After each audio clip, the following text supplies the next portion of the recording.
투자자들에게 추세를 파악할 수 있는 보조지표를 추천해달라 하면 10명 중 9은 MACD를 언급할 겁니다. MACD는 전통적이지만 아직까지도 활발하게 이용되고 있을 만큼 시장의 본질을 나타내고 있다 할 수 있는데요. 오랜 시간 동안 많은 사람들이 사용하면서 고안해낸 수만 가지의 MACD 전략들이 온라인에는 공개되어 있습니다. 하지만 직접 백테스팅을 해보면 그중 대부분이 잘못된 매수매도 시그널을 남발하는 걸 볼 수 있는데요. 애초에 MACD는 매수매도 타이밍을 알 수 없는 지표입니다. 그런데 도대체 왜 사람들은 MACD를 통해서 매수매도 시그널을 확인하고 싶어 할까요? 오늘 영상에선 많은 사람들이 잘못 이해하고 있는 MACD의 진실과 MACD를 통해 알 수 있는 정보의 올바른 해석 방법까지 하나하나 파헤쳐 보도록 하겠습니다. 그동안 MACD를 사용하면서 도움이 안 된다고 생각하셨다면 오늘 영상 꼭 시청해 주시길 바라겠고요. 본격적으로 영상 시작하기 전에 구독과 좋아요, 알림 설정 한 번씩 부탁드리겠습니다.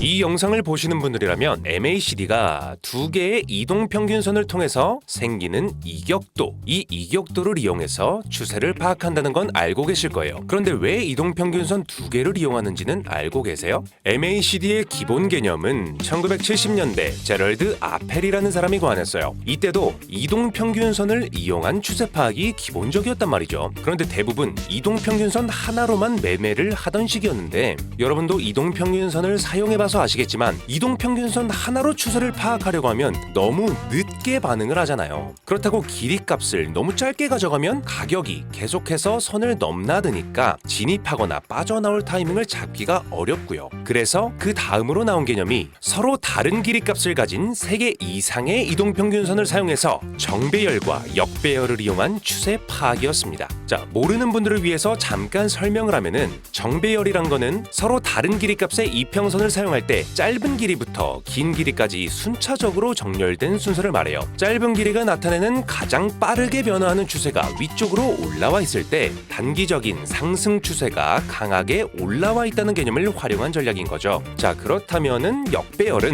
반대로 가장 긴 길이의 이평선이 위에 올라와 있을 때 단기적인 하락 추세가 진행되고 있기 때문에 이 선들이 저항선의 역할을 하고 있다. 이 개념을 이용해서 매매할 때 되돌림이나 매도할 타점을 잡는 데 이용하는 겁니다. 자, 그런데 이 선들이 정배열과 역배열을 넘나들 때 서로 한 번에 딱 바뀌는 게 아니라 이렇게 서로 엉키고 꼬이면서 풀리게 되는데 제럴드 아펠은 이 꼬이는 부분에 집중을 했어요. 선이 꼬이는 타이밍에 추세가 반전될 가능성이 높아진다. 그렇게 두 이동평균선 사이의 관계를 이용해서 추세 변화를 캐치해보자는 생각이 MACD로 이어지게 된 거죠. MACD의 핵심은 추세 자체를 보는 게 아니라 추세 변화의 속도를 보는 겁니다. 여기서 사람들이 MACD를 잘못 해석하는 이유가 나와요. 제가 방금 뭐라고 말씀드렸죠? MACD는 추세가 아니라 추세 변화의 속도를 본다고 했습니다. MACD는 길이값이 다른 두 개의 선을 사용하는데 이때 빠른 MA, 짧은 길이값을 사용하는 MACD 선은 최근 참여자의 의지를 나타내고요. 느린 MA,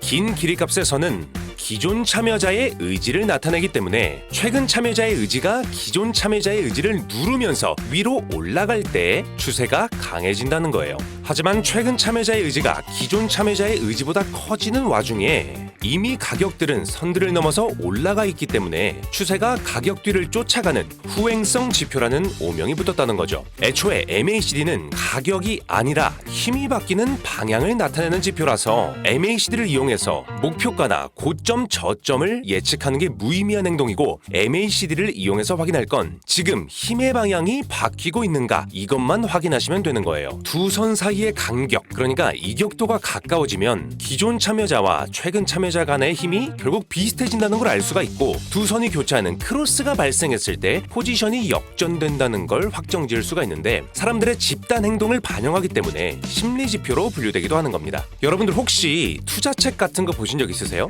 투자자산 운용사나 기술분석 서적, CMT, CFA 이런 책들만 봐도 필수로 들어가는 게 바로 MACD예요. 그만큼 누구나 이해할 수 있는 직관적인 구조를 갖고 있다는 거고 개인이나 기관 너나 할 것 없이 사용하는 지표기도 한데요. 기관에서 MACD를 사용할 때 MACD를 보고 매매에 들어가는 게 아니라 MACD를 참고해서 기준을 세운다는 얘기가 나왔어요. 너무 많은 사람들이 보는 지표라서 집단이 인식하는 집단인식 가격대를 만드는 힘이 있다는 거죠. 이 MACD를 집단인식 가격대의 개념으로 처음 사용한 사람의 얘기를 들어보고 가겠습니다. MACD can be both a momentum indicator and an oscillator. In managing money for clients, we mostly use it as a trend following indicator. You know, when MACD is rising or when it's above zero or when it's on a buy, you know, that's when we are more confident about whatever market we're charting. And if it's on a sell, you know, or falling or below zero, that's when the warning flags are on. But sometimes, if you're using MACD, you can get a negative divergence. So price might make a new high, but MACD fails to make a new high at the same time. Sometimes it's a warning sign. For example, 이 사람은 시그널러트 자산운용사의 대표이자 MACD의 창시자인 제럴드 아펠의 아들인 마빈 아펠입니다. 마빈은 아버지가 고안한 MACD를 바탕으로 고객들의 자산을 운용하면서 사람들이 다이버전스를 잘못 해석하면서 리스크가 커진다고 했는데요. 자, 그러면 이번에는 사람들이 일반적으로 사용하는 MACD의 해석법과 마빈이 사용하는 MACD 해석법 간에는 어떤 차이가 있는지 한번 살펴볼게요. 먼저 일반적인 MACD의 해석법부터 알아보겠습니다. MACD의 해석법, 그 첫 번째는 다이버전스 상황입니다. 다이버전스는 MACD, RSI 등 많은 보조지표에서 활용하는 개념인데요. 한 줄로 정의하면 가격의 흐름과 보조지표의 흐름이 어긋난 상황이라고 할 수 있습니다. 예를 들어서 지금 상승 추세 중인 상황에서 가격이 고점을 갱신하면서 위쪽으로 올라가고 있을 때 MACD의 고점은 더 이상 갱신되지 않고 낮아지는 상황, 이런 상황을 하락 다이버전스라고 합니다. 보조지표를 기준으로 이름이 붙기 때문에 하락 다이버전스라고 이름이 붙은 거예요. 하락 다이버전스가 발생했다는 말은 가격이 이만큼 오를 동안 MACD에 나타나는 상승 모멘텀의 힘이 빠지기 때문에 오히려 고점이 낮아졌기 때문에 발생하죠. 앞에서 이만큼 상승했을 때는 이 정도의 힘이 들어와줬는데 그 이후에 한 번 더 끌어올리는 동안 오히려 힘이 빠지고 있는 거죠. 그러니까 더 적은 힘이 들어왔다는 거예요. 그래서 가격은 올라갔지만 가격 상승을 뒷받침해주는 힘의 상승은 오히려 낮아졌다. 그래서 그 이후에 가격이 더 올라갈 수 있는 힘이 모자라고 오히려 추가 하락으로까지 이어질 수 있는 상황이다. 이런 식으로 해석하는 게 하락 다이버전스의 상황입니다. 자, 그렇다는 거는 상승 다이버전스는 반대로 가격이 낮아지는 동안 보조지표의 저점이 점점 올라가는 상황을 말하는 거겠죠. 가격이 여기서 여기까지 하락하는 동안 매수세가 들어와 주면서 새로 들어오고 있는, 그러니까 최근 참여자의 의지가 강해지고 있으니 조만간 하락 추세를 끝내고 다시 반등해줄 가능성이 높아지고 있다고 해석을 하는 거죠. 하지만 다이버전스는 이렇게 방향은 맞출 수 있어도 정확한 타이밍을 예측하기가 어렵습니다. 자, 그때 사용하는 개념이 바로 크로스 전략입니다. 앞부분에 설명했던 크로스 전략은 말 그대로 두 선이 교차되는 순간을 이용하는 전략인데요. 길이값이 다른, 그러니까 MACD 선을 스무딩한 시그널선, 이 두 선의 교차를 이용해서 매매에 활용한다는 거예요. 이 두 선이 교차될 때 최근 참여자와 기존 참여자의 의지가 우세한 쪽으로 가격이 움직인다는 개념이었어요. 하지만 마빈은 선이 교차하는 순간을 진입 타점으로 삼기엔 적절치 않다는 문제를 제기하고 있는 거죠. 그래서 두 선이 크로스되는 순간, 교차되는 순간을 기준선으로 삼아서 가격이 다시 리테스트 될 때 확정을 짓고 진입을 하는 전략을 사용합니다. 자, 이게 무슨 말이냐면은 MACD 지표에는 가운데 기준선인 0선이 존재하고 있잖아요. 이 0선보다 아래에서 발생한 골든 크로스는 힘이 빠지고 있다가 다시 강해지고 있으니 이후에 MACD 선이 상승하면서 가격이 이 구간을 다시 지지해준다면 이후에 힘이 강해지는 거를, 그러니까 가격이 상승하는 거를 확정짓고 매수에 들어갈 수 있다는 거예요. 그리고 힘이 빠지는 타이밍을 0선보다 위에서 발생한 데드 크로스를 이용해서 매도하는 데 활용한 거죠. 자, 그러면 제가 이해하기 쉽게 상황을 보면서 설명드릴게요. 지금 가격이 계속해서 떨어지다가 다시 반등하고 나서 MACD에 골든 크로스가 발생했어요. 골든 크로스가 발생한 지점이 0선보다 아래에 위치하고 있으니까 지금 시장의 힘이 빠지면서 가격이 하락했다가 이제 다시 반등세가 들어오기 시작했다라는 의미라고 말씀드렸죠. 그러면 골든 크로스가 확정되는 캔들의 저점, 여기에 가로줄을 하나 그어줍니다. 골든 크로스와 데드 크로스의 선을 구분짓기 위해서 전 선의 색을 초록색으로 바꿔주도록 할게요. 그리고 이제 지켜보면서 MACD 선이 계속 상승하는 동안 가격이 다시 리테스트를 진행할 때 반등이 확정된다면은 진입을 해보도록 하겠습니다. 자, 가격이 올라갔다가 영선 위에서 데드크로스 발생하면서 리테스트 라인까지 돌아왔습니다. 그리고 지금 화면을 확대해보면 지금 지지 후에 반등을 한 모습을 보여주고 있죠. 자, 그러면 지지 반등까지 확인을 해줬으니까 여기서 롱 포지션에 진입을 해보도록 할게요. 이때 손절가는 직전 저점으로 잡아주시고 손익비는 1대2 구간에 1차 매도, 그리고 직전 상승 고점 2 구간에 2차 매도 라인을 걸어놓겠습니다. 자, 여러분, 여기서 이 구간을 손절 라인으로 잡는 이유는 명확해요. MACD 리테스트 전략의 기본은 되돌림을 잡고 넘어간다라는 전제 조건이 붙는데, 만약 여기서 아랫라인을 지켜주지 못하고 더 내려가게 된다면 그건 지금 이 구간의 되돌림이 아니라 오히려 더 큰 구간인 이곳의 되돌림으로 간주되기 때문이죠. 자, 그러면 이제 한번 지켜보도록 하겠습니다.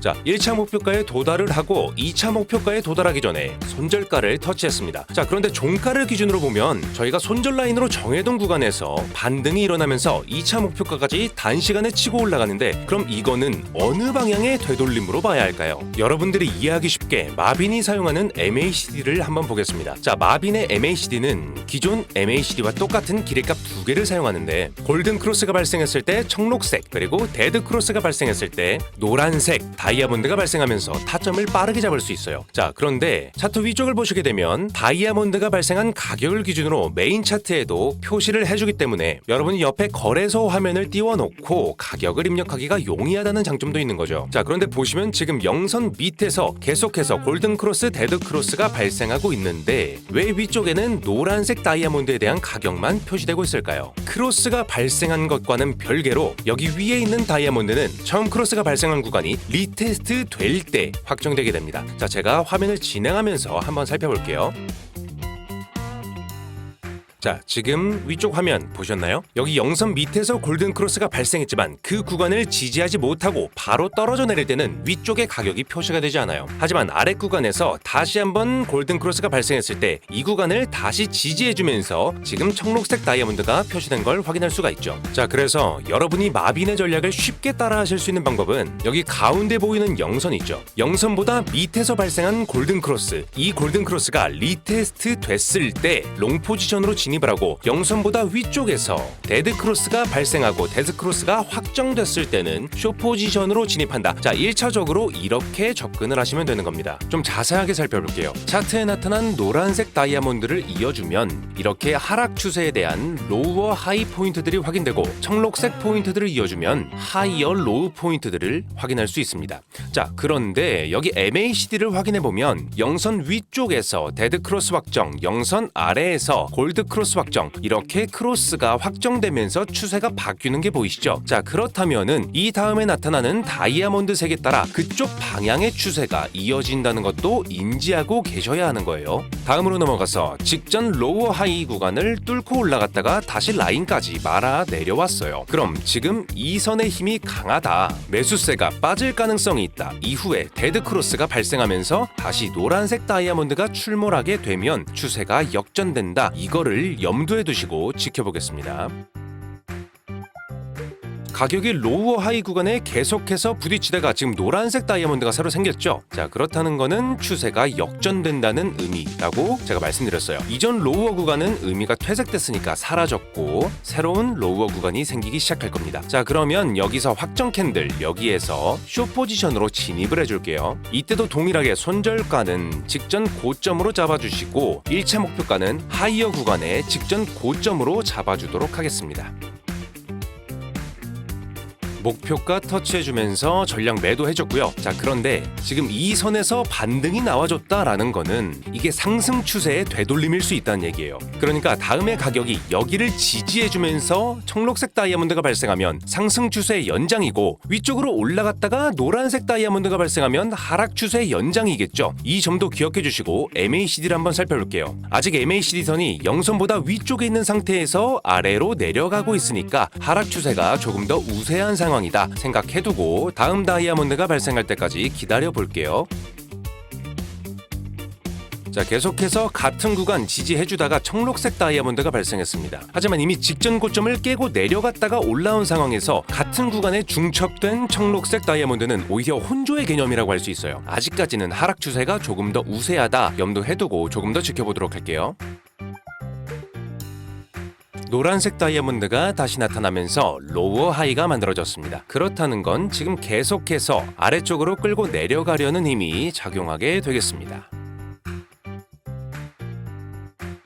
자, 오늘은 이렇게 MACD의 크로스 전략을 응용해서 차트를 해석하는 방법을 알아보았는데요. 기존 MACD에서 기본적인 개념만 사용하면서 아쉬움을 느꼈던 분들이라면 조금 더 새로운 내용이었을 거라고 생각합니다. 여러분들이 검색해서 보시는 여러 지표들 중에 기본이 되는 지표들 있잖아요. 예를 들어 오늘 알아본 MACD, RSI, 볼린저 밴드 이런 것들이 공개된 지 오래된 지표임에도 불구하고 아직까지 사용되는 이유들이 있어요. 그만큼 기본적인 정보를 내포하면서도 변하는 시장 상황에 따라 새로운 해석법이 등장하기 때문이죠. 그러니까 여러분들도 오늘 영상에서 알려드린 방법 외에도 여러분이 공부하신 개념들을 어떻게 하면 100% 이끌어낼 수 있을지 계속해서 공부하시길 바라겠습니다. 오늘 영상에서 사용한 지표는 여러분들이 백테스팅을 하면서 공부하셔야 하니까 저한테 연락 주시면 이렇게 텍스트 파일의 형태로 제가 전달해 드릴 거고요. 직접 백테스팅 하시면서 궁금하신 점 있으시면 제가 고정 댓글에 남겨놓은 제 연락처로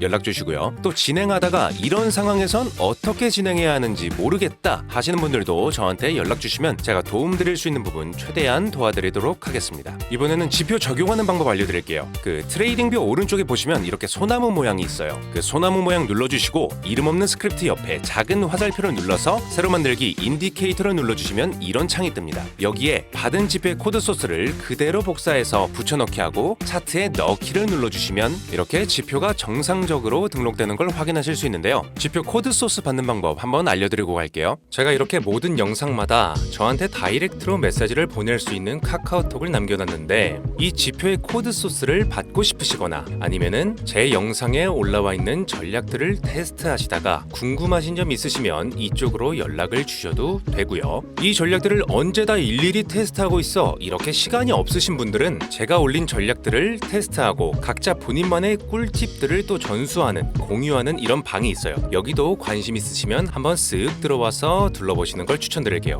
그런데 많은 분들이 저한테 지표를 받아가시면서 이렇게 구독을 안 눌러주시는 분들이 많이 계시더라고요. 그래서 저도 이제부터 제 채널을 구독해주신 분들에게만 지표의 코드 소스를 제공해드릴 예정입니다. 구독자인 걸 어떻게 확인하냐고요? 이렇게 저한테 질문을 주실 때 유튜브에 아무 댓글이나 남겨주시고 이렇게 여러분의 유튜브 닉네임을 같이 적어주시면 제가 대조를 해서 확인하는 방법을 거치겠습니다. 간단하죠? 자, 그럼 오늘 준비한 영상은 여기까지고요. 다음에도 신박한 전략 찾아서 여러분들에게 소개를 해드리도록 하겠습니다. 지금까지 하백남이었습니다.